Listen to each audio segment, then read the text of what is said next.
हर रोज एक नई कहानी देखने के लिए चैनल को सब्सक्राइब करें और बेल आइकन दबाना ना भूलें।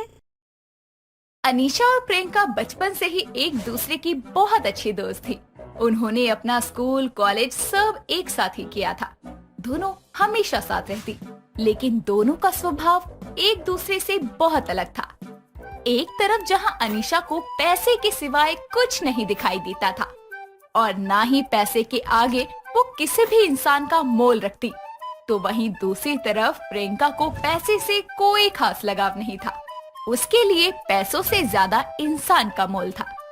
कई बार इन बातों को लेकर दोनों में बहस भी हो जाया करती थी। ऐसे ही समय बीतता है और समय के साथ ही दोनों की शादी भी हो जाती है, जिसके कारण वो दोनों अलग हो जाती है। तभी एक रोज अनीशा अपने पति राजीव से कहती है, राजीव जी, आप फिर से घर जल्दी आ गए। अरे कभी तो ओवर टाइम कर लिया करो ताकि थोड़ा एक्स्ट्रा इनकम हो जाए। यार कैसी वाइफ हो तुम। यहाँ सबकी वाइफ ये सोचती हैं कि मेरा पति जल्दी घर आ जाए, थोड़ा टाइम दे, और एक तुम हो कि तुम्हें पैसे को छोड़कर कुछ दिखाई नहीं देता। राजीव जी, बिना पैसे के कुछ भी नहीं है और ना ही कोई खुशी। अच्छा, तो तुम्हें पैसा इतना प्यारा है। एक बात बताओ, अगर तुम्हें मुझ में और पैसों में से किसी एक को चुनना हो तो किसे चुनोगी? ये भी कोई पूछने वाली बात है। ऑफ कोर्स मैं पैसा चुनूंगी। अरे मुझे पैसे से बहुत प्यार है, और अगर आपको मुझसे प्यार है ना तो पैसा कमाइए। ठीक है, मैं तुम्हारे लिए बहुत पैसा कमाने की कोशिश करूंगा ताकि तुम्हें हर खुशी दे सकूं। बस थोड़ा टाइम दो। अनीशा की लाइफ उस कहावत से ही मैच करती है कि जिसके पास जो चीज होती है उस इंसान को उसी चीज की कदर नहीं होती। जहां अनीशा को अपने पैसों के आगे अपने पति के प्यार, उसकी केयर तक दिखाई नहीं देती थी और उसकी वो कोई कदर नहीं करती थी, वहीं दूसरी तरफ उसकी दोस्त प्रियंका, जिसको इन सब चीजों की कदर थी, उसकी लाइफ में ये चीज दूर दूर तक नहीं थी। जैसे दोनों के स्वभाव में अंतर था, वैसे ही दोनों के जीवन में और जीवन साथी में भी बहुत अंतर था। इस बात को लेकर कई बार प्रियंका अपने पति अक्षय से लड़ती भी थी। ऐसे ही दिन बीतते हैं। तभी एक रोज अक्षय देर रात ड्रिंक करके घर आता है, जिसे देखकर प्रियंका कहती है, आप कहाँ थे इतनी रात तक? कम से कम एक कॉल तो कर सकते थे ना। क्या यार, तुम क्या मिडिल क्लास वाली बातें कर रही हो? मैं एक बिजनेसमैन हूँ, मेरे पास टाइम का कोई पता नहीं है। और तुम्हें कमी किस बात की है? आराम से रहो यहाँ पे। यही तो प्रॉब्लम है जो आज तक आप समझ नहीं पाए कि मुझे कमी किस चीज की है। अरे नहीं चाहिए मुझे इतना पैसा जो मैं आपको ही खो दूं। मैं तुम्हारे साथ ही तो हूँ और तुम्हारे लिए तो ये सब कर रहा हूँ। मुझे ये सब नहीं चाहिए। मुझे सिर्फ आपका थोड़ा सा वक्त चाहिए जिस पर सिर्फ मेरा हक हो, इससे ज्यादा कुछ भी नहीं। तुम बहुत अजीब वाइफ हो यार। एक तो सब वाइफ चाहती है कि उनका पति बहुत पैसा कमाए, और एक तुम हो जो तुम ये चाहती हो कि मैं तुम्हारे साथ रहूं। रह तो रहा हूं तुम्हारे साथ। तुम्हें कुछ नहीं चाहिए क्या? मैडम, बिना पैसे के इस दुनिया में कुछ नहीं मिलता। जरूरत से ज्यादा पैसा भी इंसान के लिए अच्छा नहीं होता। ऐसे पैसे का क्या फायदा जो एक इंसान को दूसरे इंसान से दूर कर दे। यार, मैं तुम्हारे ये प्रवचन सुनने के मूड में बिल्कुल भी नहीं हूँ। मैं जा रहा हूँ सोने के लिए। इतना कहकर अक्षय अपने रूम में चला जाता है और प्रियंका सोफे पर ही रोते रोते सो जाती है। अगले दिन सुबह के समय प्रियंका के उठने से पहले अक्षय फिर से ऑफिस के लिए निकल जाता है। थोड़ी देर बाद जब प्रियंका की आंख खुलती है तो उसे पूरे घर में कोई दिखाई नहीं देता और वो गुस्से में अपनी गाड़ी लेकर बाहर निकल जाती है, जहां उसकी गाड़ी से एक औरत का एक्सीडेंट हो जाता है, जो कोई और नहीं बल्कि उसके बचपन की ही दोस्त अनीशा थी, जिसे इतने सालों बाद देखकर प्रियंका गाड़ी से उतरकर उसे गले लगाकर कहती है, मैं तुझे बता नहीं सकती यार कि तुझे ऐसे सामने देखकर मुझे कितनी खुशी हो रही है। खुश तो मैं भी बहुत हूँ यार, लेकिन तेरे तो तेवर ही बदल गए हैं। इतनी बढ़िया गाड़ी, महंगे कपड़े, गहने, लॉटरी लग गई क्या तेरी? लेकिन तू नहीं बदली अभी भी। सबसे पहले पैसा। एक बार ये भी नहीं पूछा कि मैं कैसी हूँ। ऐसी बात नहीं है। चल ना, घर चलते हैं। आज मेरे पति भी घर पर ही हैं, उनसे भी मिलना हो जाएगा। ओके। इतना कहकर अनीशा प्रियंका को अपने घर ले जाती है और अपने पति राजीव से मिलवाती है। सभी एक साथ बैठकर आपस में काफी बातें करते हैं। कुछ देर बाद अनीशा चाय लेने किचन में जाती है। तभी राजीव प्रियंका से कहता है, प्रियंका जी, आप तो अनीशा की सबसे अच्छी दोस्त हैं। आप ही बताइए, मैं आज उसे ऐसा क्या गिफ्ट दूं जो उसे बहुत पसंद आए और वो खुश हो जाए। आज उसका बर्थडे है इसीलिए। मैं आपको क्या बताऊं राजीव जी, आप उसके पति हैं। आप उसे प्यार से जो भी देंगे उसे सब अच्छा लगेगा। अब गिफ्ट और पैसे से ज्यादा तो आप उसके लिए प्यारे होंगे ना। अब मैं आपको क्या बताऊं प्रियंका जी कि अनीशा के लिए पैसे से ज्यादा कुछ भी इम्पोर्टेंट नहीं है, मैं भी नहीं। अब मैं आपको क्या बताऊं राजीव जी, ये अनीशा को पैसे से ज्यादा प्यारा और कुछ भी नहीं, शायद आप भी नहीं। प्रियंका और राजीव एक दूसरे के सामने बैठकर अपनी मन में ही बड़बड़ा रहे थे। कुछ देर बाद अनीशा जैसे ही चाय लेकर आती है, तभी राजीव अनीशा का हाथ पकड़कर उसे प्यार से बर्थडे विश करते हुए एक फूल देता है और अपनी शादी की फोटो को फ्रेम करवाकर गिफ्ट करता है, जिस पर अनीशा गुस्से में कहती है, आप नहीं सुधर सकते। अरे मैं इन फूलों और फोटो फ्रेम का क्या करूं? आप तो मुझे वैसे भी सुबह शाम दिख जाते हो, फोटो फ्रेम में देखना ज्यादा जरूरी है। मैंने इतने प्यार से दिया है तुम्हें, तुम हर चीज में पैसा क्यों देखती हो? कभी किसी की फीलिंग की भी कदर कर लिया करो। जिस दिन मैं तुम्हारे पास नहीं रहूंगा ना, उस दिन तुम्हें एहसास होगा। क्या प्यार? ये किराए का घर जिसमें ठीक से फर्नीचर तक नहीं है, ना अच्छे कपड़े हैं मेरे पास। अरे मुझे एक अच्छी अमीरों वाली लाइफ जीनी है जो आप मुझे कभी दे ही नहीं सकते। सॉरी, मुझे बीच में नहीं बोलना चाहिए, बट अनीशा तुम पागल हो गई हो क्या? बचपन से लेकर आज तक तुम बिल्कुल भी नहीं सुधरी। मुझे लगा कि शायद इतना अच्छा पति पाकर तुम बदल गई होगी, लेकिन नहीं। तुझे तो आज भी पति से ज्यादा प्यारा पैसा ही है। न तुझे कल इंसानों की कदर थी, न आज है। अरे वाह, कुछ समय में ही तुम्हें पता चल गया कि ये बहुत अच्छे पति हैं। अरे ये किसी लायक नहीं है, इन्होंने आज तक मुझे दिया ही क्या है। और अगर इनके बदले में अगर कोई मुझे पैसे दे देना तो मैं पैसे ले लूंगी और इन्हें बेच दूंगी। क्या बकवास कर रही है तू? चुप हो जा। प्रियंका जी मैं ऑफिस चलता हूँ, आपसे फिर मुलाकात होगी। इतना कहकर राजीव ऑफिस चला जाता है और उसकी फ्रेंड प्रियंका भी उसकी बातों से दुखी होकर अपने घर वापस चली आती है। लेकिन अनीशा को इस बात से भी कोई फर्क नहीं पड़ता कि आज उसने अपने पति के साथ कितना गलत किया। सबके जाने के कुछ देर बाद वो भी बड़े मजे से अपने बर्थडे की शॉपिंग के लिए मार्केट में चली जाती है, जहां उसकी नजर एक नई खुली बड़ी सी शॉप पर जाती है, जहां कुछ ऐसा लिखा होता है जिसे पढ़कर उसकी आंखें चमक जाती है। स्पेशल ऑफर, नई दुकान पर जितना मर्जी सामान खरीदिए और पैसे एक दिन बाद दीजिए और ज्यादा सामान खरीदने पर एक सोने का सिक्का मुफ्त पाइए। अनीशा उसे पढ़ते ही बिना कुछ सोचे समझे दुकान पर जाकर सारे महंगे बहुत सारे सामान खरीदकर बड़ी खुशी से अपने घर वापस आती है और अपने पति का इंतजार करने लगती है। कुछ देर बाद रात को जैसे ही राजीव ऑफिस से घर आता है, अनीशा उसे गले लगा लेती है, जिस पर राजीव के खुशी का ठिकाना नहीं रहता और वो बोलता है, हो गया गुस्सा ठंडा मैडम, जो आते ही इतना प्यार। ये प्यार गुस्सा ठंडा होने के लिए नहीं है, बल्कि अपने पसंद की सारी चीजें घर लाने के लिए है और इस सोने के सिक्के के लिए है जिसके पैसे आपको कल देने हैं। तुमने ये सब क्या किया? मेरे पास इतने पैसे नहीं हैं कि मैं इनका बिल दे सकूं। मुझे ये सब नहीं पता। राजीव अनीशा की इस हरकत से बहुत परेशान हो गया। उसे कुछ समझ नहीं आ रहा था कि वो इसके पैसे कैसे दे। उसे ये सोचते सोचते पूरी रात निकल जाती है और सुबह उस दुकान के कुछ लोग पैसे लेने उसके घर आते हैं और पैसे ना देने पर राजीव को अपने साथ लेकर चले जाते हैं, जिस पर भी अनीशा को कोई फर्क नहीं पड़ता।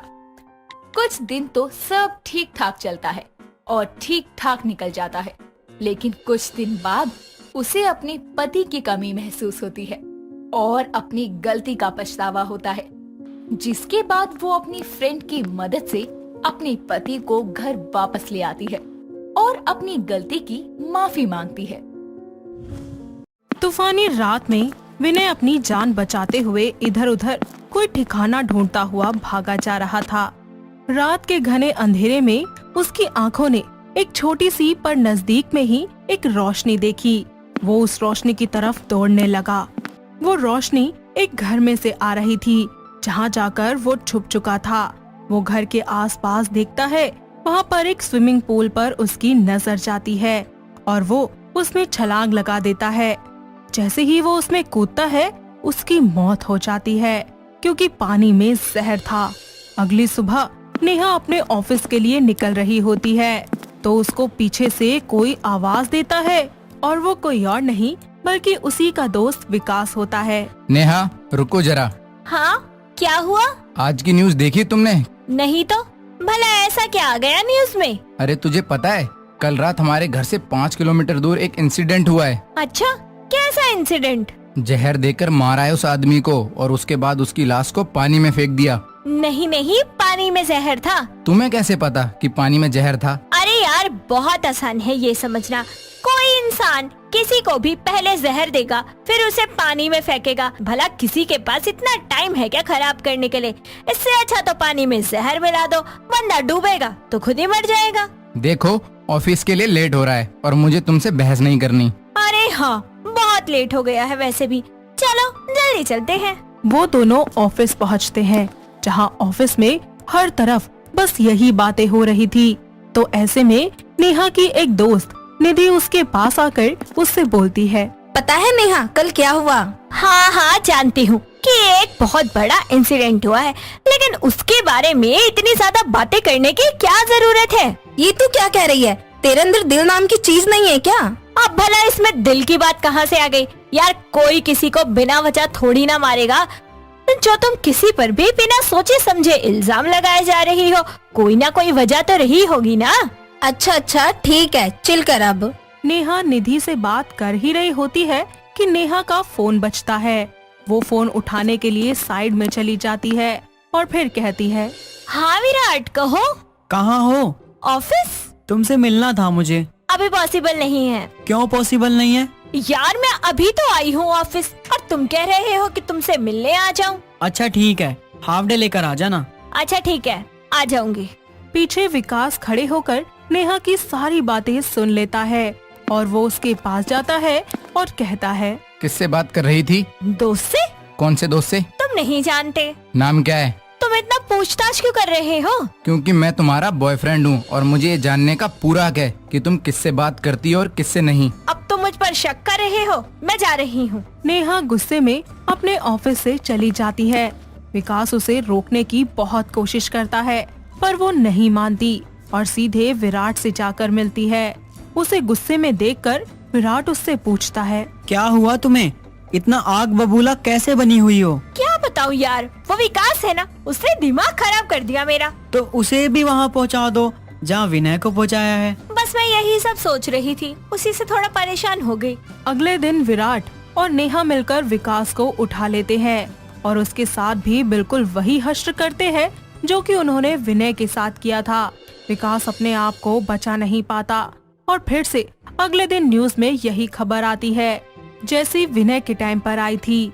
फिर से ये सारी चीजें दोबारा होने लगती है, लेकिन नेहा को किसी की भी कोई भी बात से फर्क नहीं पड़ता। कुछ दिन इसी तरह गुजर जाते हैं, लेकिन पुलिस को कुछ भी पता नहीं चल पाता। कुछ समय ऐसे ही बीतता है और एक दिन नेहा अपने ऑफिस के लिए लेट हो रही होती है। वो टैक्सी का इंतजार करती है लेकिन उसे कोई टैक्सी नहीं मिलती।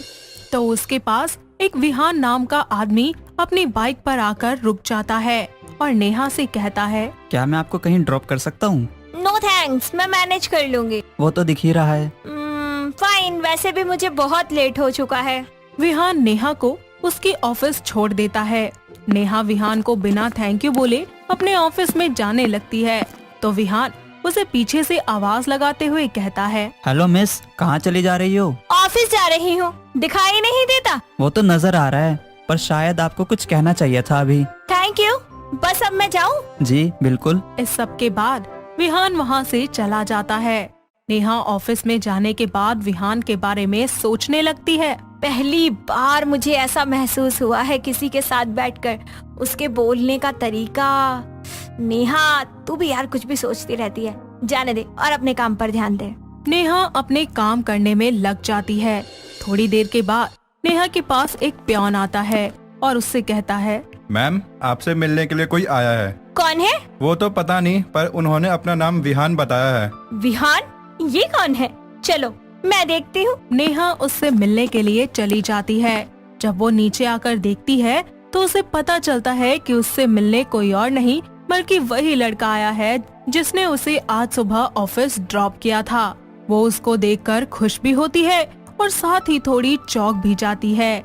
वो उसके पास जाती है और उससे कहती है, तुम यहाँ कुछ भूल गए थे क्या? हाँ, भूल तो गया हूँ कुछ। क्या भूल गए थे? मेरा दिल आप ही के पास तो रह गया है। अच्छा जी, कुछ मिनट साथ क्या रही अपना दिल दे बैठे मुझे। मैंने दिया कहाँ, आपने चुरा लिया। बड़े स्मार्ट बन रहे हो। वो तो मैं हूँ, पर आपको अभी पता चला है। नेहा विहान से बात कर ही रही होती है कि सामने से विराट आ जाता है। नेहा थोड़ी घबरा जाती है और विराट उनके पास आकर नेहा से पूछता है, नेहा, कौन है ये? इससे तुम्हें कोई मतलब नहीं होना चाहिए। विराट नेहा को खींचते हुए अपने साथ एक कोने में लेकर चला जाता है और फिर उससे बोलता है, क्या चल रहा है ये सब? मतलब क्या है तुम्हारा? वो लड़का तुम्हारा दोस्त कब से बन गया? मेरे दोस्त बनते रहते हैं, समझे तुम। विहान उनके पास आता है और विराट से कहता है, भाई, ये जो तुम कह रहे हो ना, ठीक नहीं है। अब तू मुझे समझाएगा। विहान प्लीज जाओ यहाँ से। नेहा कह रही है इसलिए जा रहा हूँ, वरना अभी बता देता क्या क्या समझा सकता हूँ। विहान वहाँ से चला जाता है। नेहा विराट को भी वापस भेज देती है और अपने कैबिन में जाकर बैठ जाती है और वहाँ पर वो सोचती है, ये क्या हो रहा है मेरे साथ? मैं उस इंसान से लड़ रही हूँ जिससे मैं सबसे ज्यादा प्यार करती हूँ, वो भी उस इंसान के लिए जिससे मैं आज सुबह ही मिली थी। कि क्या हो रहा है मेरे साथ?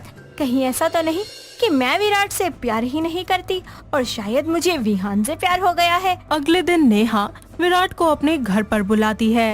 विराट उससे मिलने के लिए चला जाता है और फिर वो उससे पूछता है, क्या हुआ, मुझे यहाँ क्यों बुलाया है? तुम्हारे साथ मैंने गलत तरीके से बात की ना, बस इसलिए अपनी गलती सुधारने के लिए बुलाया है तुम्हें यहाँ। नेहा विराट के लिए ड्रिंक बना कर लाती है और वो उसे अपने हाथों से पिला लेती है। थोड़ी ही देर के बाद विराट नशे में खोने लगता है। नेहा उसको उठाते संभालते हुए पूल के पास लेकर जाती है। वो उसे पानी में धक्का देने ही वाली होती है कि तभी पीछे से विहान आ जाता है और विराट को पानी में गिरने से बचा लेता है। नेहा उसको यूं देखकर पूरी तरह से चौंक जाती है और फिर बोलती है, विहान तुम यहाँ? पुलिस। विहान अपनी टीम को वहाँ पर बुला लेता है और लेडी ऑफिसर आकर नेहा को अरेस्ट कर लेती हैं। नेहा को इस सब के बारे में कुछ समझ नहीं आता कि आखिर उसके साथ क्या हो रहा है, तो विहान उसे सब बताता है। मैं तुम्हारा पीछा काफी दिनों से कर रहा था नेहा, तुम्हारी हर एक हरकत पर मेरी नजर थी। लेकिन मुझे तो लगा था कि तुम मुझे पसंद करते हो। मैंने इस बात से इनकार तो नहीं किया, मैं करता हूँ तुम्हें पसंद, पर जो तुमने किया है वो गलत है। उसकी सजा तो तुम्हें मिलकर रहेगी। ठीक है, पर सजा पूरी होने के बाद मैं तुम्हारे पास वापस आऊंगी, मेरा इंतजार करना। नेहा को अरेस्ट कर लिया जाता है। विहान कोर्ट में उसे मेंटली स्टेबल साबित करवा देता है, जिसकी वजह से उसकी सजा काफी कम हो जाती है और नेहा की सजा पूरी होने के बाद विहान उससे शादी कर लेता है और उसका एक अच्छे डॉक्टर के पास ले जाकर इलाज भी करवाता है और फिर पूरी तरह से ठीक हो जाने के बाद वो ऐसी चीजें दोबारा कभी भी नहीं करती, जिसके बाद वो दोनों खुशी खुशी अपनी जिंदगी में आगे बढ़ जाते हैं। सविता अपनी बहू मीरा और बेटी नयन की आरती उतारकर उनका स्वागत कर रही थी। तभी ये सब देख रही सविता की बड़ी बहू साक्षी के पास उसकी ननद रिंकी आकर खड़ी होती है और धीरे से उसके कान में बोलती है, देख लो भाभी, अब तो आपकी देवरानी आ गई है घर में। माँ बड़े प्यार से उसका स्वागत कर रही है। अब तो आपको इस घर में कोई नहीं पूछेगा। So sad. ऐसा कुछ नहीं है रिंकी, बड़ी बहू का मान हमेशा ही ज्यादा होता है और बाकी मैं अपनी देवरानी को अपनी बहन बनाकर रखूंगी, तो ये पूछने वाली बात तो होगी ही नहीं। हाँ हाँ भाभी, सही कहा आपने। हाँ, आई बड़ा, बहनें बनकर रहेंगी। मैं भी देखती हूँ कैसे बहनें बनकर रहेंगी। ऐसी आग लगाऊंगी ना दोनों देवरानी जेठानी के बीच में कि सौतनों से भी बुरी तरह लड़ेंगी। रिंकी अपनी नई भाभी के पास जाकर उसको बड़े ही प्यार से घर के अंदर लाती है। ये देखकर साक्षी को थोड़ा सा बुरा लगता है कि किसी ने उसको अब तक पूछा भी नहीं। तभी जब नई बहू हॉल में सबके साथ बैठी होती है तभी सविता अपनी बड़ी बहू से बोलती है। साक्षी बहू, जरा छोटी बहू के लिए खाने पीने का इंतजाम कर। शादी में कहाँ खा पी पाते हैं सही से। हाँ हाँ बड़ी भाभी, करो करो, खाने पीने का इंतजाम करो।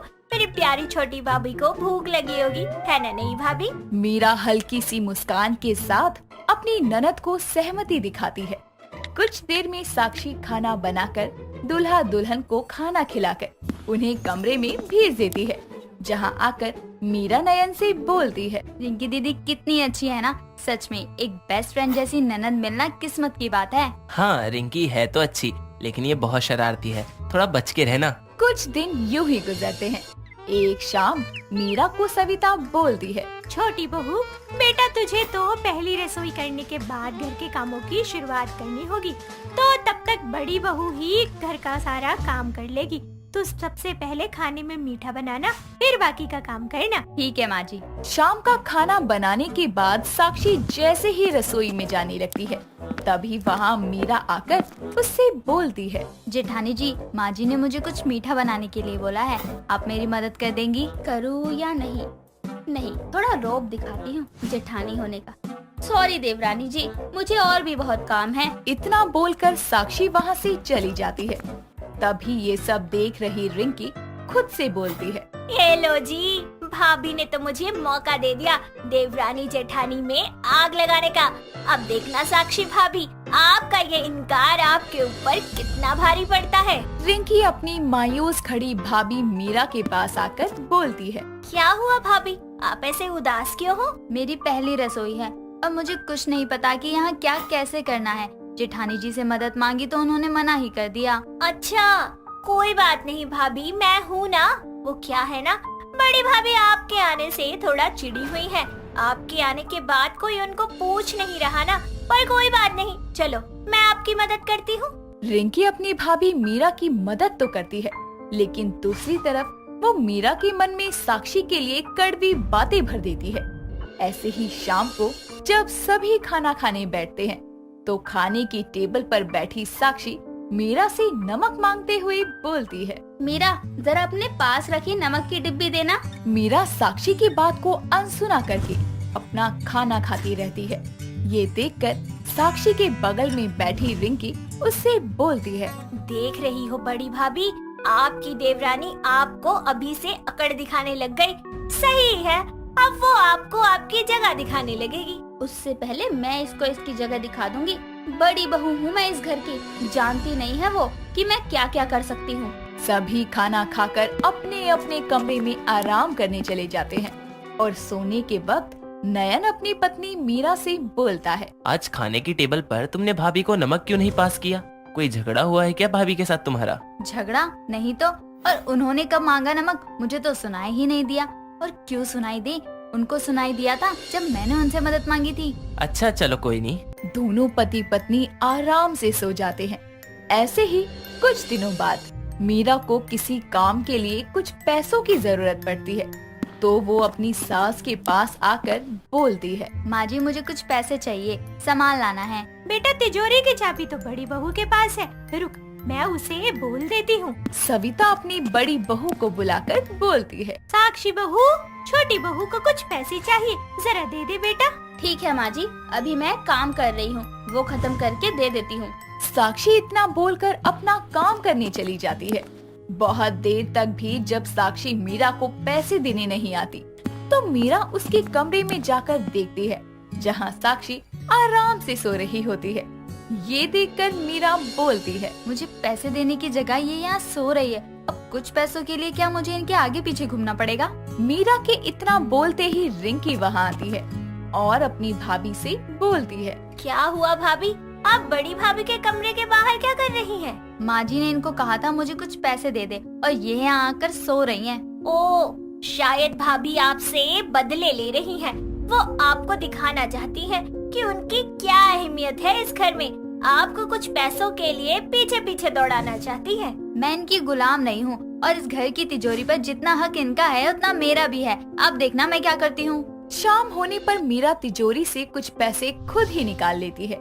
ये देखकर साक्षी अपने कमर पर अपनी चाबियां देखती है और अपनी चाबियों को सही सलामत देखकर साक्षी मीरा से बोलती है।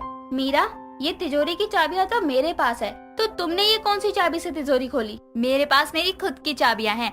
मुझे अब पीछे घूमने की जरूरत नहीं है पैसों के लिए। तुम्हारी हिम्मत कैसे हुई बिना पूछे तिजोरी की डुप्लीकेट कीज बनवाने की?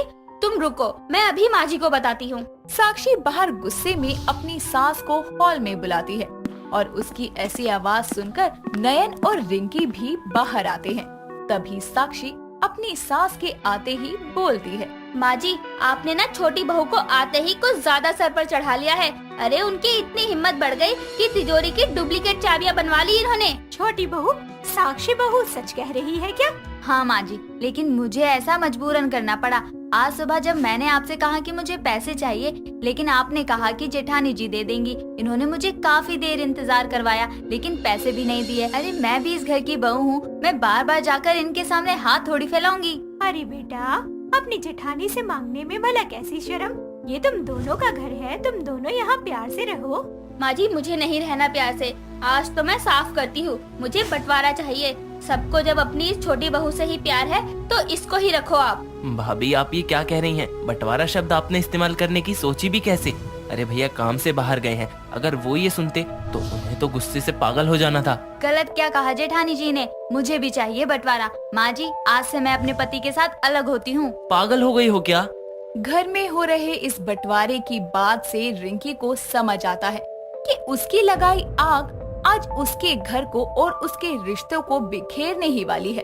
बंटवारे के बीच अपनी माँ के बहते आंसू रिंकी बर्दाश्त नहीं कर पा रही थी और वो सबके सामने बोल पड़ती है। भाभी प्लीज, आप दोनों ये बंटवारे की बातें मत करो। माँ की तरफ देखो, उनकी हालत कितनी बुरी हो गई है ये बंटवारे का नाम सुनकर।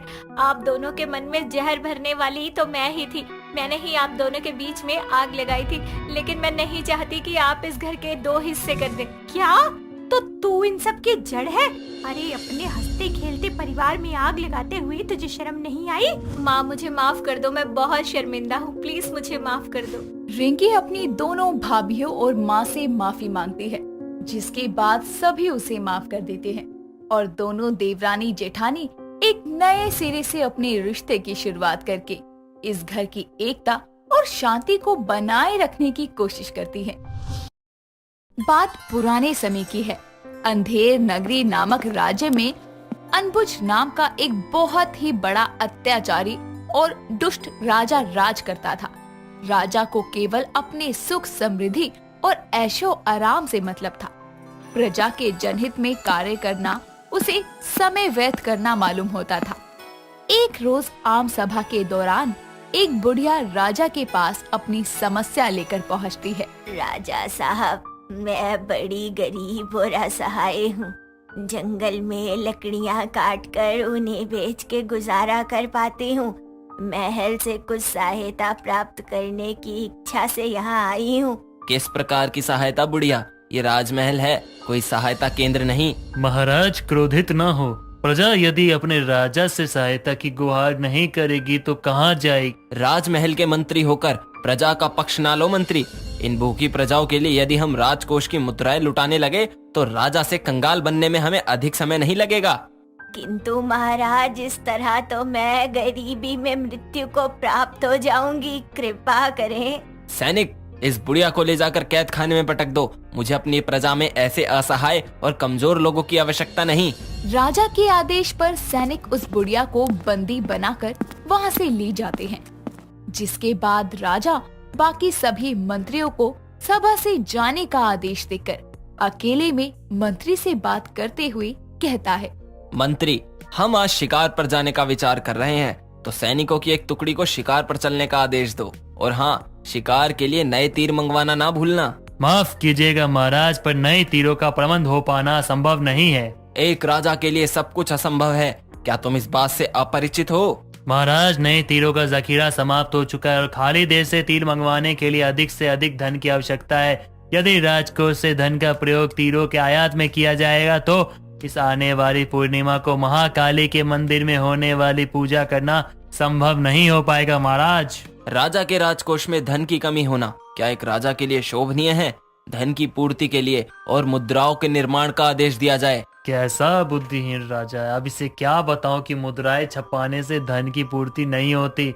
महाराज, मुद्राएं छपाने के लिए राज्य में धातुजों की कमी है। ठीक है, तो फिर मैं जनता के करों में 4 गुना वृद्धि करने का आदेश देता हूँ। किंतु महाराज, कर में वृद्धि करना तो उन पर अत्याचार हुआ महाराज। मैं जिस प्रकार चाहूँ उस प्रकार प्रजा का इस्तेमाल कर सकता हूँ। यदि तुम्हें अपने मंत्री पद से प्रेम नहीं तो इस महल में दास बनकर मजदूरी कर लो। क्षमा करे महाराज, मेरे साथ ये अन्याय ना करे। आपके आदेश की पूर्ति होगी महाराज। अपने मंत्री पद छिन जाने के डर से मंत्री राजा के आगे हाथ जोड़े सर झुकाए खड़ा हो जाता है।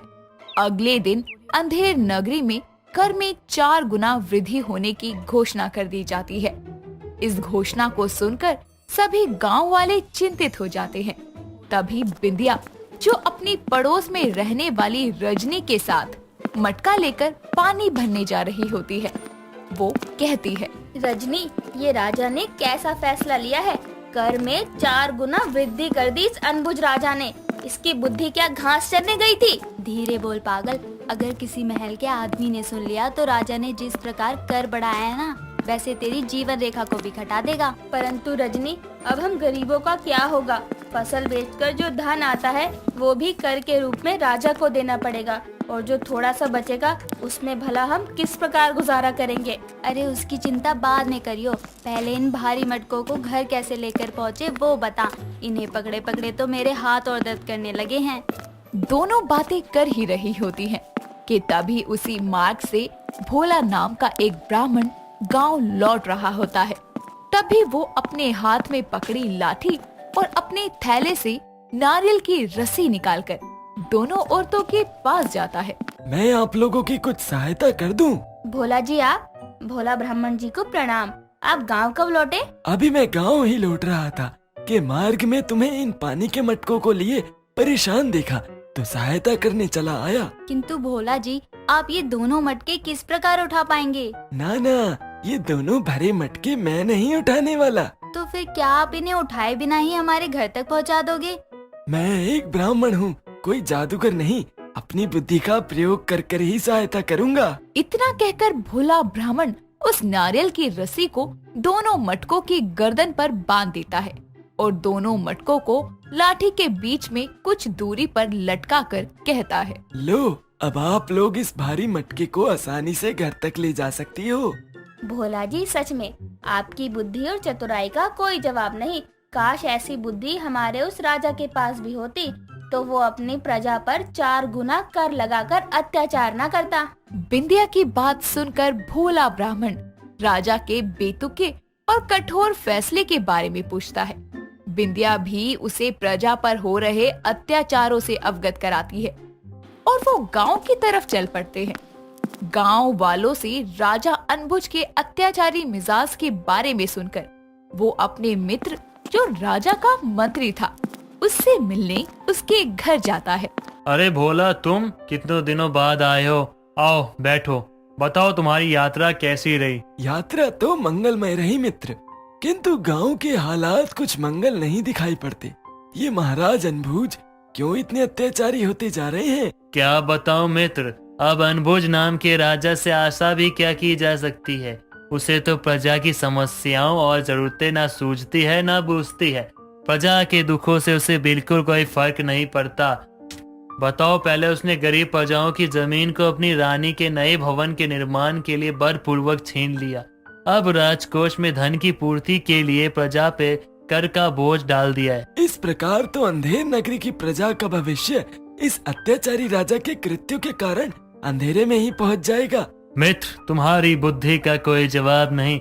यदि तुम इस राजा को सबक सिखाने का कोई प्रयास करो तो तुम्हें ब्राह्मण जानकर क्या पता है अनबुझ राजा में थोड़ी बुद्धि आ जाए।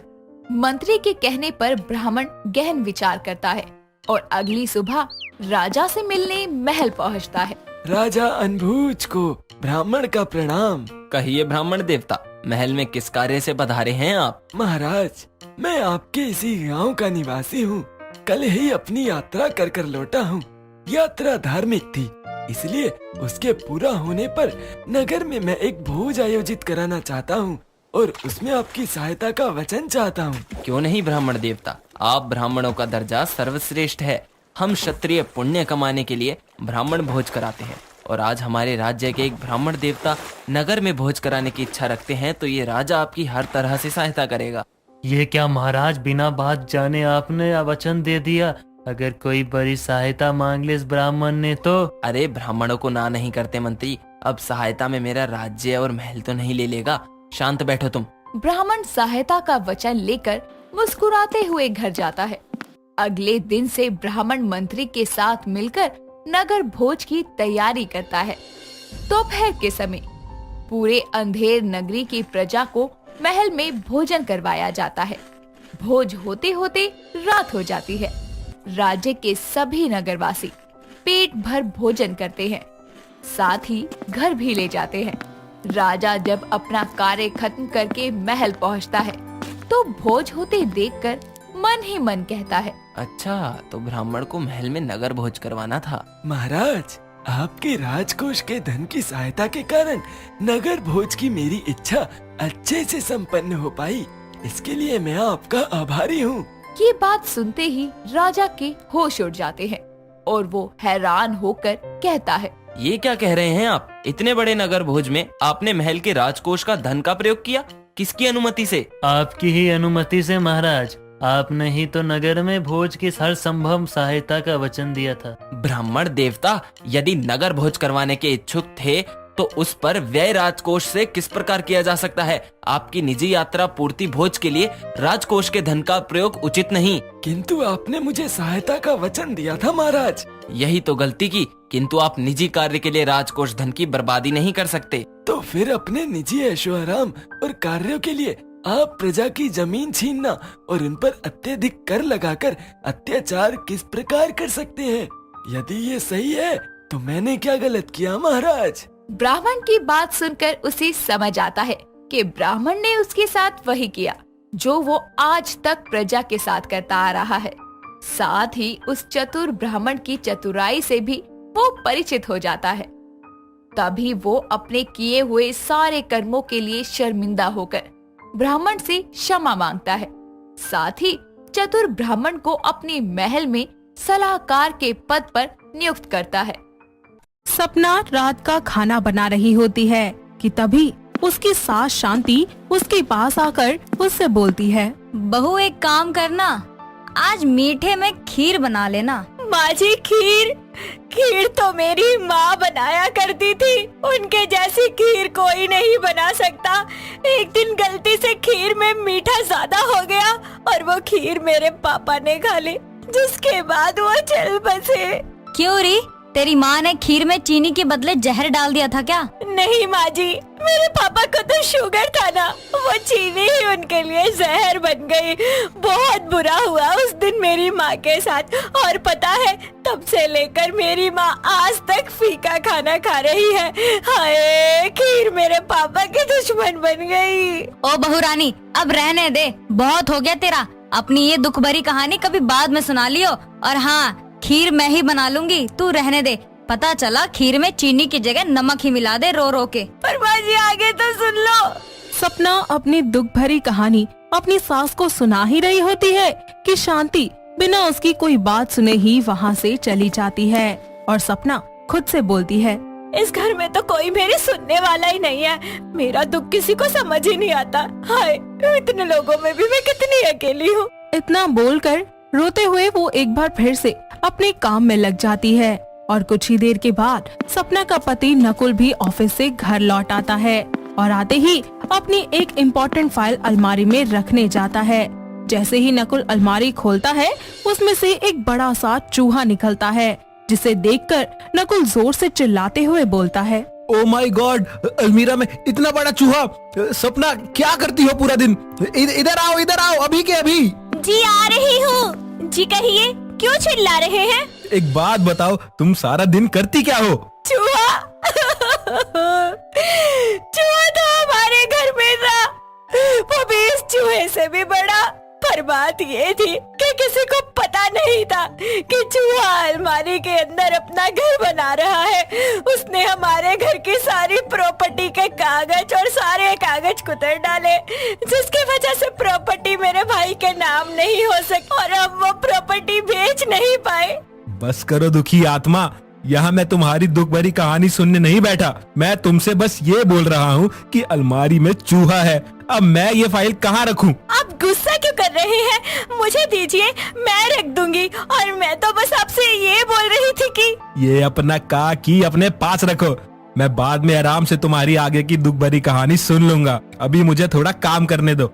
नकुल इतना बोलकर अपना लैपटॉप लेकर अपने काम में लग जाता है। ऐसे ही कुछ दिन बीत जाते हैं और एक दिन सपना अपनी सास के साथ मार्केट में जाती है, जहाँ उसकी सास उससे कहती है, बहू सब्जी लेने के बाद मुझे याद दिला दियो, मुझे एक नया चाकू लेना है। चाकू? आए, चाकू लेने तो मेरी भाभी गई थी अपने छोटे से बच्चे को लेकर, और जब वो छोटू को लेकर चाकू खरीद रही थी तो छोटू ने गलती से वो चाकू छीन लिया और मेरी भाभी जब उसके हाथ से चाकू ले रही थी उनकी उंगली कट गई। अरे उनका कितना खून बह गया था। अरे बस कर दुखी आत्मा, जब देखो तब अपनी दुख भरी कहानी लेकर आ जाती है। अरे उसकी उंगली कटी है महारानी, गर्दन नहीं। जब देखो तब कोई ना कोई नई नई कहानियाँ लेकर आ जाती है। माँ जी, किसी की उंगली कट के उसका खून निकल गया और आप कैसे बातें कर रही है कि मैं कहानी सुना रही थी? हाय, ये मेरी असल जिंदगी का सहा हुआ दुख है और आप उसे कहानी बता रही है। तो एक काम कर, तू यहाँ बैठकर लोगों को अपनी दुख भरी कहानी सुना, मैं तो चली। इतना बोलकर शांति वहाँ से घर आ जाती है। ऐसे ही एक दिन सपना छत पर जाकर पौधों में पानी दे रही होती है कि तभी उसकी नजर सामने वाली पड़ोसन पर जाती है, जो कि वहाँ कपड़े सुखाने के लिए ऊपर आई थी। उसे तेज धूप में काम करता देखकर वो उससे बोलती है, इतनी धूप में यहाँ क्या कर रही हो? बस कपड़े सुखाने आई हूँ। ऐसे ही एक दिन मेरी दीदी धूप में कपड़े सुखाने छत पर आई थी जब वो प्रेग्नेंट थी और तेज धूप होने की वजह से उन्हें चक्कर आ गए और फिर वो तभी क्या सपना उसे अपने आगे की कहानी सुनाने वाली होती है कि तभी वहाँ पर शांति आ जाती है और अपनी पड़ोसन की बहू से बोलती है, आगे मैं बताती हूँ बेटा तुझे। उसको हल्का सा चक्कर आया और वो नीचे गिर गई, जैसे अब ये जाएगी मेरे साथ। और तू, अगर तूने अपनी दुख भरी कहानी सुना ली हो तो थोड़ा नीचे चल के मेरे पैर दबा दे। ये सब बोलकर वो अपनी बहू को लेकर नीचे चली जाती है, जिसके बाद सपना एक बार फिर से अपनी सास के पैर दबाते हुए उसको अपनी दुख भरी कहानी सुनाने लगती है। उसकी दुख भरी कहानी सुनकर शांति उससे बोलती है, ओ मेरी दुखी आत्मा, तू तो रहने ही दे। अरे गलती तो मुझसे हो गई जो मैंने तुझको पैर दबाने के लिए बोल दिया। जाकर ना अपनी माँ और भाई को अपना दुखड़ा सुना। माँ जी, ये कैसी बातें कर रही हैं आप? मैं इस घर की बहू हूँ, आप ही मेरा सब कुछ है। आप मेरी माँ भी है, मेरे बाप भी है। आप मुझे ऐसे क्यों बोल रही है? हे भगवान, ऐसा सुनने से पहले मेरे कान क्यों नहीं खराब हो गए? अरे तेरा कान नहीं बल्कि गला खराब होना चाहिए था। कम से कम ये रोज रोज का तेरा ये दुखड़ा सुन सुन के मेरे बेटे और मेरा कान तो खराब नहीं होता। माँ जी, आप ऐसा सोचती है मेरे बारे में? हाय, मेरी जिंदगी में पहले इतना दुख था, अब तो मेरा दुख और भी बढ़ गया। मैं एक अच्छी बहू नहीं बन पाई। हाय, मेरी सास मुझे ताने देती है, मैं अब क्या करूँगी? मेरा तो ससुराल ही पराया हो गया। सपना उदास होकर वहाँ से चली जाती है और एक सुबह वो अपने और अपनी सास के लिए गरम गरम चाय लेकर अपने पति के पास जाती है। तभी नकुल उससे बोलता है, सपना, टाइम क्या हो रहा है? सॉरी, मेरे पास घड़ी नहीं है। तेरे पास दिमाग नहीं है क्या? अरे कभी तो कोई काम ढंग से कर लिया कर। पूरी की पूरी चाय गिरा दी मेरे बेटे के ऊपर। माँ जी, चाय तो मेरे घर पर गिरी थी एक बार, वो भी मेरी दीदी पर। अरे बस कर बहू, एक तो मेरा बेटा जल गया, ऊपर से तू अपना ही दुखड़ा सुनाई जा रही है बार बार। तुझे तो अपना ही दुख सबसे ज्यादा बड़ा लगता है। अरे तेरा पति जल गया है, उसके हाथ में छाले पड़ गए हैं। ये नहीं कि उसके हाथ में मरहम लगा दूं, लेकिन नहीं, तुझे तो अपना ही दुख सुनाना है। रहने दो माँ, इसको बस अपना ही दुख सबसे बड़ा लगता है। इसको कोई मतलब नहीं कि मेरे साथ क्या हो रहा है। आज तक इसने ये तक नहीं पूछा कि आज ऑफिस में क्या हुआ क्या नहीं हुआ। इसको बस अपनी दुख भरी कहानी में ही इंटरेस्ट है। उन दोनों की ये बात सुनकर सपना को अपनी गलती का एहसास हो जाता है। तो वहीं शांति नकुल को अपने साथ कमरे में ले जाकर दवाई लगाने लगती है, लेकिन वहाँ पर सपना आकर अपनी सास के हाथों से दवाई लेकर अपने पति के जले पर लगाती है और उन सबसे अपनी गलती के लिए माफी भी मांगती है। नकुल भी उसे उसकी इस बचकानी हरकत के लिए माफ कर देता है, जिसके बाद वो लोगों को अपनी दुख भरी कहानी सुनाना बंद कर देती है और सामने वालों के दुखों को समझना सीख जाती है। एक बार फिर से इस सब के बाद वो खुशी खुशी अपने पति और अपनी सास के साथ अपने घर में रहने लगती है। दोस्तों, अगर आपको ये कहानी पसंद आई तो इसे लाइक करें, शेयर करें और कमेंट करके बताएं कि कहानी में आपको सबसे अच्छा क्या लगा।